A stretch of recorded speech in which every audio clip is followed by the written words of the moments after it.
So the hottest thing in t-shirt making right now is DTF transfers. If you don't know what that is a direct-to-film transfer, and what it is basically is it will print out a color image and put some white ink behind it.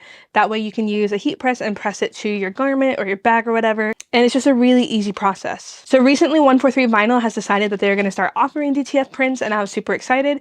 You can get them in a bunch of different sizes. I decided to go for a gang sheet, which is about 22 by 24 inches, just so that I can get as many designs on there as possible for the amount of money that I was going to spend. And it comes really nicely packaged in the mail, and it comes with instructions, which is really nice.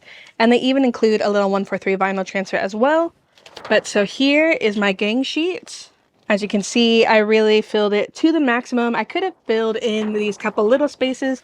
I just didn't really have any kind of designs that would be that small. All the transfers that I did order are designs that I have over my Etsy shop and design bundle, so go check those out if you want to make the same project for yourself.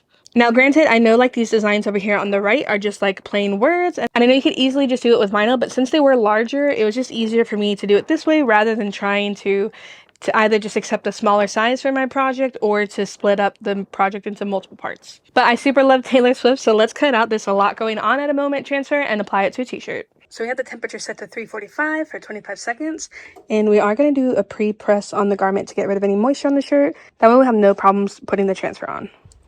I just have to do this for a couple seconds. All right, that's good to go. So I have one of these rulers that I like to line up so I can center my artwork.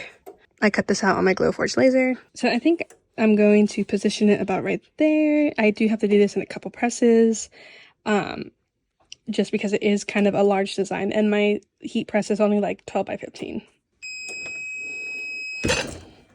So I did end up flipping this sideways, that way I can get more coverage at once. And now that we've pressed it, we just gotta let this completely cool. We can remove the transfer film, and then we can cover it with a Teflon sheet and press it again for 10 seconds. And now we're done. Alright, so DTF transfers are really amazing, and it's the easiest way to customize a t-shirt right now. So I highly recommend you guys test it out. It's just a fun, simple craft, and it's perfect for if you're trying to do like a group craft with like a school, a club, or whatever, your church or whatever. But they're super simple to use. So let me know if you guys have any questions down below about this process or anything, and I'll be more than happy to get back to you. Check the description for different links for the things that I use for this project, and I'll catch you guys on the next one. See ya!